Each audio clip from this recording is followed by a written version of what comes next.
Hello, Curtis. Hey, Bill, what's going on? So much is going on. Episode 7, right? Yes, this is episode 7 of Under the Hoodie, Oh, I can't count that high. starring you, featuring me, or starring me, featuring you. I don't know.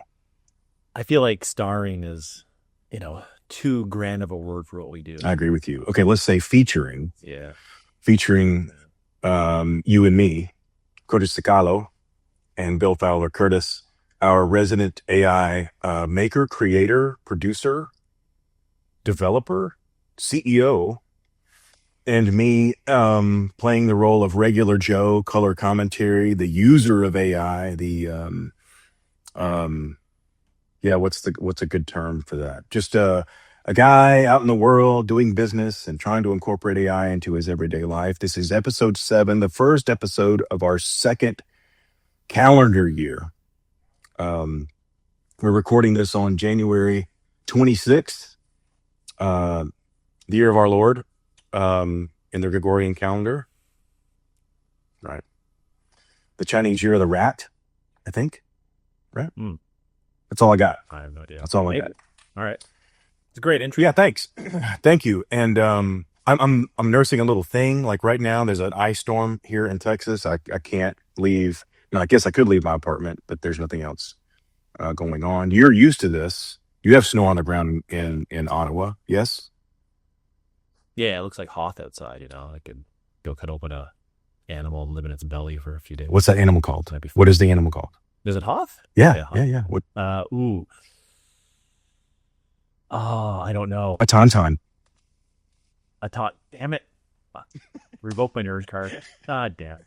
I walked from my apartment to my little local bar down here, which is open, thank God, because they've been feeding me and beering me for the last 2 days. And I was thinking, man, I could split open a tauntaun right now. It's that's how cold it is. I could really split open a top. But yeah, man, it's great to be here again with you. It's we've had a really good time, I think, up to this point. We've had a couple of special guests. Jay Pepper Martins from San Francisco was our most recent special guest. Such an epic episode. And I would invite anybody who's listening to us or watching us right now to go back and listen to some of our stuff. We portray AI in the industry. We kind of talk about goods and bads and our own experience there. You being the producer, me being the user. Sponsored by VoiceFlip, sponsored by Artie VoiceFlip, and I would like to invite you, Curtis, at this point, since we are doing kind of a year wrap up. VoiceFlip kind of killed 2025. Like, Yeah, I guess so. I mean, I'm never happy with anything, Bill, but I think we did okay. We got 25 clients last year. I mean, it's starting off in episode 1. How many clients did you have? Did we have? I don't even remember what episode 1 was. So I'm going to say it was single digits for sure. 5, 10, 5. And now exploded on the scene. VoiceFlip is, I don't know that they're arguably, but VoiceFlip is top of mind AI company in our little industry, serving associations and MLSs. So huge congratulations to you and in part to me. We've done a great job. Yeah, the whole team. Yeah, for sure. Yeah, for sure. Yeah, we did great. So starting 2026 is going to be better. Oh yeah, amen. And 2026 will be much better. Look, that's some optimism from you. That's nice. Yeah, it's rare, but it happens every once in a while. Come on. Well, look, I've got some notes over here. I'm going to read off some notes. We're going to kind of do a 2025 kind of wrap up on AI in not only in our space, but just kind of the quick hits on where AI has come since you and I started this, and just looking back at 2025, primarily, Q3, Q4, since that's really when we kind of began having this discussion. And I'm going to throw out some topics, and you read and react. So topic number 1, just big picture. As you know, I'm a big ChatGPT guy. I've used other models, but I think we've OpenAI kind of top of mind again. ChatGPT being kind of like the Kleenex of the industry, and when people talk about utilizing the chat aspects of, they're kind of talking about OpenAI for the most part. OpenAI had a deal with Zillow, which which is kind of really impacts our industry, but also impacts the productization of some of these what you would I'm going to refer to as chatbots, which is not accurate, but like people's interaction, the amplification of that relationship, like OpenAI developing products within a product, and Zillow being most Yeah. notable in our industry. What are your thoughts? I mean, it's big for OpenAI. It makes sense. They have to monetize their business somehow besides just selling the subscriptions. It kind of sets shockwaves through the industry, like, oh my God, it's happening. But this is like Zillow's third attempt at the bat with OpenAI. I mean, their first one, notably, they released it 2023, I think it was, possibly. It was just integration with OpenAI, ChatGPT, and it became racist like almost immediately. Right. I don't know if you guys remember that. It was out for like maybe 3 days, and it was before ChatGPT was really vetted by anyone. So the internet got a hold of it and did what the internet did and made it very racist pretty much immediately. Posted it all over social media, and, Zillow shut it down. But it's not a big deal. They're just, I don't know, everyone is freaking out about it. But it's just, it's the same as Zillow launching an app on, Apple. In my opinion, it's not like they're selling data to OpenAI. That just still belongs with Zillow. I mean, it's just a different way of searching for it. It's a shame that none of the MLSs or anyone else decided to do it first, but such is life, I suppose. Yeah, and from my end of the universe, one of the reasons why it did send shockwaves through the industry is because Zillow does a deal with OpenAI, which is clearly outside of the boundaries of what their license agreements are with MLSs across the country. And when I say clearly outside of the boundaries, what I mean is there are no boundaries for this kind of a use case. Mm-hmm. So you could say it's not outside of the boundaries because there's no specific prohibition against doing this. But yeah, everybody looks up and says, like, in my opinion, it was just crazy. It was just creating an app. So if like someone else came out, like, if BlackBerry, which Canadian, nice, great Canadian company, yeah, release a new phone and they had a BlackBerry App Store. If Zillow were to really launch an app for the BlackBerry App Store, they wouldn't be breaking any contracts, would they? Or, maybe they would. I have no idea. I mean, it's this. That's your department, but I feel like it's just launching an app. It's the derivative use, which is a term that was first underlined, highlighted, in the original NAR IDX agreement. And please, let's not go down this road because this is not going to be good content. But when a third party, a participant within this ecosystem decides to go and build an app or partner with someone who does not have a direct relationship back to the source data, that's a derivative work. And that's, you could call foul, but these are a foul based on rules that haven't been written yet. And so I think that's what and this is not the first time this kind of thing has happened where companies have raced out in front of the MLS community to use real estate data the way that consumers want to, but the way that the MLS hasn't quite figured out how to allow yet. And this is just yet another one of those scenarios that's taken place. So that is not only is it from an AI, I guess, use case perspective, that these kind of partnerships are now becoming more and more common within the Geminis and the Groks and the ChatGPTs of the world, but specifically Zillow. So I did a little test this morning, and I asked ChatGPT, like, hey, what's the deal with you and Zillow? And I got this nice little kind of a package response that you would expect. And I was like, okay, let's test this out. Show me, apartments within a certain walking distance of a Trader Joe's in a neighborhood just adjacent to me for under a certain dollar amount with a certain square footage. And it spit out a list. But interestingly, it wasn't a uniquely Zillow list. There were Redfin, there were apartments.com and others. So I'm like, if you have this deal with Zillow, why does not Zillow have, kind of top billing here? And the answer was that it gets information from all over the place, including Zillow. And if I'm Zillow, I don't know that I'm completely thrilled with that outcome. Well, you have to install the Zillow app for ChatGPT. See, because it's a whole separate, like, there's an app store. You have to go install the app for actually that to happen. So again, it's just another step. It's not pure Zillow results right in the ChatGPT interface for everyone. You have to go install an app. You have to be cognizant of it and go actually do it, which most people won't because no one's promoting it. Besides that one little press release that happened that stirred the industry all crazy, Zillow's not promoting it. See, did not know this. and I'm a power user. I mean, I pay as much money as OpenAI will take from me every month in order to have this level of access. And that interestingly, that ChatGPT did not explain that to me either. And so when I'm like questioning the interaction, it didn't say, "Oh, you got to go download this."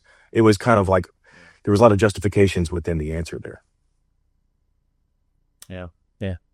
No, just the way it's not fully fleshed out, right? The whole app interface for OpenAI is not fully fleshed out.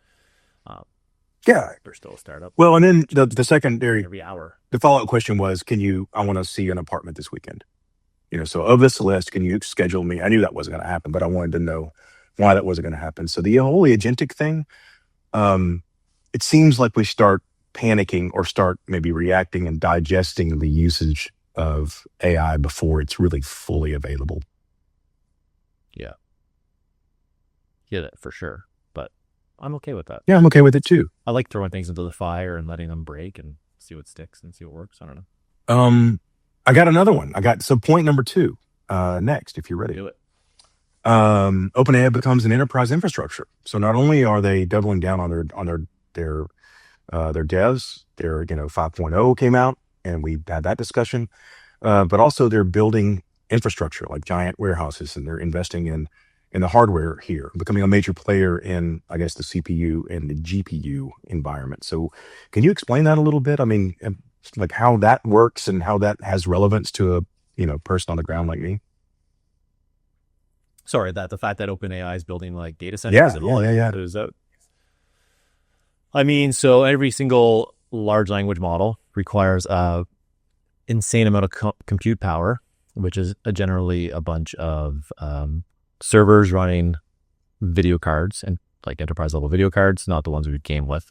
That is enterprise level video cards with a crap ton of RAM, and those basically run all our queries. They're saying like an OpenAI query is 40 times the cost, like energy wise and compute wise, than to doing a Google search. So if we're noticing a trend where people are, stop Googling things and going to OpenAI or to whatever cloud, whatever, to ask their questions, well, that's going to cost 40 times what we needed. So we need a bunch more data centers to support that, right? Plus all the research and everything else they're doing. So it's just a natural, I guess, progression of, where we are. Hopefully, though, new models will get a lot more efficient. DeepSeek version 4 comes out in a few weeks. The Chinese model, for people who don't know, the first version was trained using OpenAI, but the new models office haven't been. But they are a lot more efficient. They are apparently 20 times more efficient than OpenAI, so a lot less compute power. And hopefully, the American companies are doing the same thing, looking at that. Because building all this infrastructure is kind of unsustainable. It requires billions and billions and billions of dollars, tons of power. A lot of them are running on coal plants and that type of thing, which I find is just ridiculous. So I don't know. I'm mumbling now. I'm just going off on a tangent. What are we talking about? No, that's okay. But I think for the pedestrian user, it's important to know that when you ask a question of ChatGPT, it doesn't take place on your own computer. That communication fires off to some place in that data center, in the same way that Facebook builds data centers, in the same way that Tesla is investing in giant warehouses full of, racks and racks and racks of very high powered, very energy inefficient computing platforms. ChatGPT and all these models have to do the exact same thing. And there's hundreds of millions of people that are querying this thing hundreds of millions of times a day. And that's a cost. It's a cost to those companies, and then a cost to our environment as well, as you just mentioned. It's an aspect of the vertical, I think, that may be a little unseen. Yeah, for sure. And I think that's any new industry is kind of the same way. I want to say, nothing is efficient right off the bat. I could be completely wrong about that. I don't know. It feels like that. Nothing will be efficient right off the bat. You got to build that infrastructure out. You got to, train your models, fine tune, to do a bit more research, and then eventually, you become efficient at doing things. When Tesla started first building cars, they were losing a ton of money per vehicle until they started getting more efficient and more efficient and more efficient. Now they're making money. Right. I feel like it's the same thing for AI. We'll eventually get to the place where the models don't require that much compute, or they can be hosted locally, whatever it is. And hopefully not destroy the environment in the process. Yeah, I mean, in side tangent, not like we need one, but the prevalence of just lithium ion batteries and the need for rare earth materials and so forth, those things that we think we're saving the earth by putting a gigantic battery in a car, there are costs and environmental costs associated with that as well. Yeah, for sure. Yeah, so we can go into all the mining that's happening in Africa and all the exploitation there, but let's not. Let's keep it under the hoodie, which is something we constantly have to put ourselves on rails. We need a referee. If there's one efficient advancement for this podcast, it would be to keep you and I between the lines. So Just an AI agent that runs beside us and be like, "Don't talk about that. Stop swearing." I love it. Like, Yes, you have a potty mouth. Ironically, um, everybody thinks the Canadians are so genteel, but you got a potty mouth. It's okay. I respect you for that.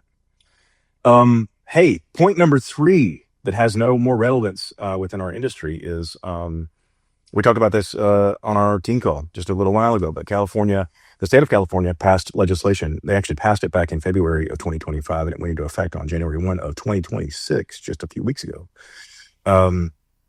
That real estate photos that have been altered by AI have to carry a disclaimer that they have been altered by AI. So the companies that entered our ecosystem some 5 years ago, that this was their thing. AI. This was really the first kind of foray of AI into the real estate industry, was taking uh, bad photos and making them good, and or taking good photos and making them not real.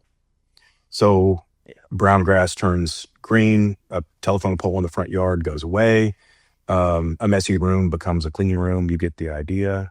And so now the state of California has kind of taken that some 5 years later and decided that that's not a good thing for us. So read and react. What are your thoughts? man, good job, state of California. Yeah. I hate AI generated photos in a real estate listing. I don't, if you're going to change the color of a wall, fine, or change the furniture around a little bit, I guess. But when you go and improve the actual home, like, hey, there's holes in the wall or mold, whatever, and you get rid of that shit. Yeah. That is lying to your clients. That is that is ruining the whole thing you're trying to build with your clients, the whole relationship you're trying to build with your clients. You ruin your trust, right? And then what else you have? That's all you have as a real estate agent. Your client trusts you. You go show them home, they buy it, right? Ideally. And if you're just putting fake photos up on a listing, there's no trust there anymore. So what's the point of an MLS? What's the point of being an agent? I don't know. I hate fake photos. I hate AI generated photos. I hate AI staged photos. Right. So I would be happy if everyone adopted that, Yeah. I mean, I think it's just a matter of time before this becomes, kind of the law of the land. And I would say, just purely speculating here, what we know about our MLS friends is that, they don't want to talk to the DOJ anymore. Like we just want to go and just do our thing, and we'll just pretend we're just going to keep our nose clean from here on. And I think this is one of those things that you can get in front of, that MLSs will adopt, and state associations of realtors, and will probably copy paste this around the country, because the last thing we want is to gain the attention of more attorneys, basically. Yep. Yeah. But I mean, I love the idea that if you market as AI generated, and just from a business point of view, if I was an MLS, I would partner with some sort of furniture company. I'd be like, this is AI generated. If you want to buy the furniture in this photo, click these links, and you do some profit share. Man, non-dues revenue. Yeah. Fuck yeah. Yeah. Pardon my language. Fuck yeah. Yeah. Our friends at PropTex, are building something very similar, but they're doing it on the retail side. I don't think I can talk about that, but they have some gigantic global retailers. Slammer. Yeah. They are doing this. They're getting deals with large furniture providers on a global scale to show how furniture looks, specific SKU numbers and so on, off the shelf in your living room. That's pretty awesome. But good segue, because personally, I think that the 5-year, benchmark for generative AI in our space has kind of jumped the shark. I kind of feel like that was a whiz bang. A lot of people bought into it. And I think this legislative move by California kind of puts maybe start the writing, the chiseling on the tombstone of AI generated content generally within real estate. Yeah. I mean, a lot of AI generated content in real estate, I don't think will hurt it. If you're going to write a listing using AI, that's fine. Because really, who's reading the full real estate listing anyways, besides search? Sure. So, Right. like, you're looking through pictures, you're looking, okay, it has this many bedrooms, bathrooms, whatever. I assume you're not looking through the whole. I mean, I wouldn't. Maybe it's because I'm an idiot, though. No. Well, I mean, Who knows? I think a photo is one thing, and a photo represents value. A description also represents value, but it can be fudged, typos and so forth. It's not legally binding or anything. But I think that the companies that offer to take a picture of a property and then to fill out an input sheet and to add a listing, quote unquote, using AI is a dangerous thing. And that's generated content that I think can get people in a lot of trouble if left unchecked. Yeah, for sure, right? Especially AI has a lot of problems telling the difference between the materials, right? It could look like a concrete floor, but it's actually just vinyl that made to look like concrete, that type of thing. Right. It can't tell texture, so it would have an issue with that. Yeah, I mean, I love the idea of generative AI. I think it should be generative AI with human oversight, like everything, Everything should have human oversight. Yeah. You can't just let AI do whatever it wants to do. You got to be like, okay, this is, ethically okay for me to do it. Great. Another fantastic segue. It's like you're reading right here off of my notes, but the AI agents move from demo to deployment. So we're entering this zone, I think, where you and I, who work in this every day, are on the assumption that people are mass adopting artificial intelligence into their existing workflows, which, as we know, is probably not the case. We see kind of the top end, tip of the sphere folks that are, knocking on our door and asking questions about implementation. But for the most part, we have your average rank and file, US, Canadian, worker bee is having AI implemented on their behalf. But there's systems are being integrated within the systems they already use. Salesforce and QuickBooks and so forth. They're not going out there and seeking out these products on their own. I mean, unless maybe they're a business owner, or someone who's charged with doing this within their own company. But it seems like we crossed over a boundary into this is kind of a given now that you will have some sort of strategy or personal implementation for AI in your workflows. I mean, this is a good thing, I think, especially for someone like you who runs a company that's designed to provide AI services within existing systems. But yeah, as we talked about in our early episodes, this is not an adoption like this thing is. It's not like you had a choice of to do this or not do this. It's kind of just happened. And I don't know that I'm asking a question here, but maybe I'd like your commentary on we've seen the prevalence and the adoption is not really an option. It's just kind of taken place. It's permeated almost everything that we do. AI is a part of everything we touch. Yeah, I mean, it is, and it will be going forward, right? In theory, good AI makes humans more efficient. So everyone should be adopting AI, so you're just more efficient. You can work 4 days a week, like I've said before. If you can work 4 days a week instead of 5 and get the same amount of work done, that's great, I don't know. One thing I've been noticing lately is a lot of, just going to geek out a little bit here, a lot of famous programmers have started using AI, and they're admitting they're using AI, like Linus Torvalds, creator of Linux, Ryan Dahl, creator of Node.js. They are admitting that humans will not write code anymore, which is a huge, huge thing to happen, in the last 6 months, right? For these guys who are more or less not anti-AI, but, great coders who just sat down and used to code. Right now, they're letting AI do all their code. The lead programmers for Anthropic, who create Claude and OpenAI, they let their models write up almost 100% of their code.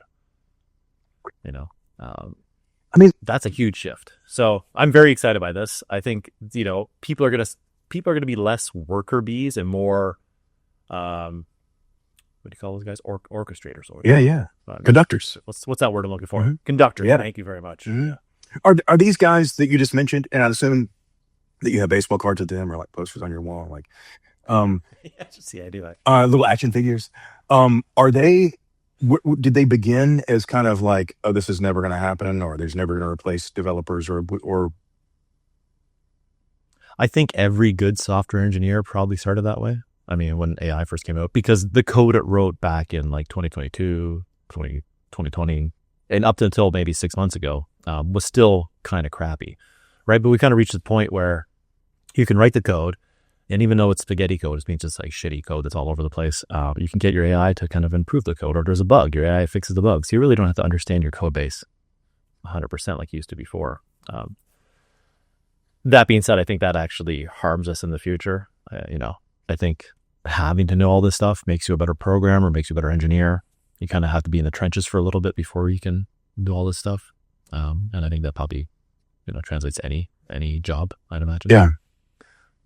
Yeah. Well, I think that we've to kind of begin to wrap up here. I think that the latter half of 2025, and this is interesting as we do our year wrap up.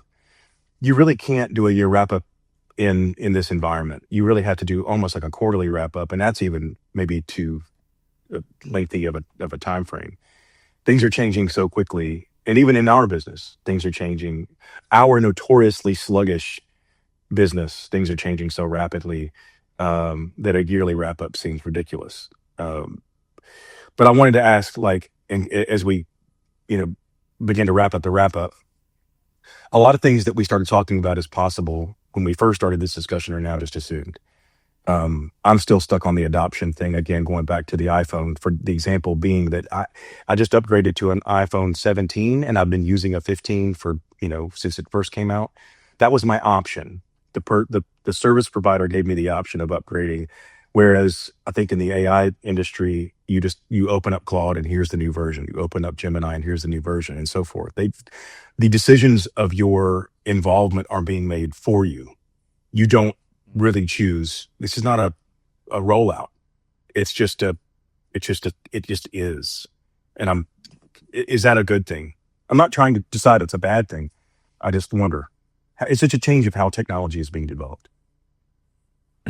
Yeah, I don't know if that is that big of a change. I mean, it's software, right? Like iPhone's a hardware device, obviously. If I was using Photoshop back in the day and they rolled out a new update that had to do UI, I was forced to adopt it. I think it's the way software works. The issue with AI is that it's happening so quickly. The new models come out so fast. So you're used to GPT-4 or 4.1, whatever it is.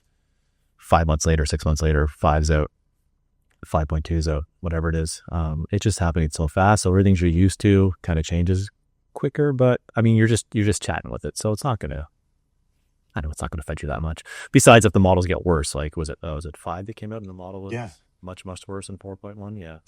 He was just a jerk. That's a business decision OpenAI makes. Yeah, well, I mean, it was like having a best friend that you chatted with every day, literally chatted with every day to help you with work and advice. And, hey, I need to, I'm making a shrimp scampi tonight. What are your thoughts? And then suddenly, like the next day, he was like, I don't want to talk about your stupid shrimp scampi. Look, he's going through something. Okay, you gotta. I don't know. And then I was like, hey, buddy, what's wrong? Are you okay? You feeling okay? Maybe? Then I realized the number had changed, from 4 dot whatever to 5 dot whatever. And okay, so to continue to wrap a little, AI has really gone from optional to here it is that you're gonna use it. An example: last night I was booking flights, and American Airlines has a chat. Tell us what you want to do. So I was like, I think I might want to go to Ireland in the summer. And so bloop, there were ticket prices and date ranges and so forth. That's freaking awesome in a rigid environment like, selecting airlines. But what is missing is the agentic aspect of it. And I think we're probably on the edge of that. We've been talking about agentic AI for months and months and months. And now here we are. I would like to say, hey, would you like me to book this for you? We're not doing that yet. So in a closing thought, Curtis, agentic AI, I'm afraid of agentic AI when it comes to my finances or spending my money for me, booking things that maybe are outside of the boundaries of my wants and needs. But I'm also pretty excited about, calendar invites and suggesting meetings and so forth. We're almost there. What's your take on going from, a relationship with ChatGPT or any of the models that's like somewhat two-dimensional to like a really open and agentic environment? I love it. I love the idea. I think it's great, especially for people who have issues browsing the internet. Uh, my parents, my wife, a lot of people I know have been taken by these like Temu scams or whatever it is on like Instagram, or like, look at this great sweater, look at this cool mug, and it's clearly AI generated, but they don't know. So they go buy it and they get in the mail, and it's like a piece of junk made with like a 3D printer from like Bangladesh or something. And I think if AI helps with that, fantastic. And sorry, no offense to Bangladesh. Sure, no, great products. Yeah, just anyways. If AI helps with that and it eliminates scams, my issue is if, Amazon is paying OpenAI to list their products first, and you go buy from Amazon when you're looking for something, as opposed to the cheaper price. I think that becomes an issue. But that already existed in like Google, you pay for ads. So yeah, I don't know. I'm very excited by it. I've been following a bunch of, developers who've been built agentic solutions that like browse Temu and AliExpress to go buy like junk items for them. It's really silly. But they put random character or random instructions in, say, hey, look, I need something that does this, this, this, and this. Go buy me something, and like a week later it shows up at their door. It's like some random piece of junk. Yeah. I think it's cool. Yeah. I love it. It is cool. I think I would like, as a traveler, you and I are both business travelers. I'm excited about being able to, something that's connected to my calendar and also connected to my previous travel experiences, conference schedules, and so forth. I really look forward to being the human in very much the same way as you just talked about coding. I look very much toward, a moment when ChatGPT will say, hey, I see you're going to San Antonio next month. Would you like me to book your flights and then get a rental car? Here's what you've done in the past. Just click here to confirm all these things. Man, that is going to be a nice place to be. We're close. But again, I think that your earlier point about we need human supervision of AI productivity for sure. Yeah. I wouldn't trust it at this point. But hopefully in the next 6 months, you never know, right? Or less. Again, things are progressing so fast. Yeah. Hey, thanks a bunch for doing this. And look, I'm wearing a hoodie. I don't think we even mentioned that. I have joined the ranks of the hoodie users. Is that a hoodie? Oh yeah. Oh. It's my fancy hoodie when I wear it to formal events and such. Your formal hoodie. Yeah. Yeah. Everyone needs a formal hoodie. A footy, if you will. Hey man, thanks a bunch. It's so much fun to do this. We're going to have another special guest here coming up for our next episode. I don't know who that's going to be yet. Someone exciting, maybe outside of the industry, maybe just some person, some, random Joe, if you will. I don't know. Maybe Josh Lamberton. All right. Maybe we can get Josh. We mentioned him. Shout out to Josh. Yeah, that would be, we'll have to get our thinking caps on. I often feel dumb when I talk to Josh. He's awesome. So it's great. Yeah, me too. Be fantastic. Hey, thanks, Curtis. I'll see you soon. Yeah, cool, man. All right. It was fun. Yeah, buddy.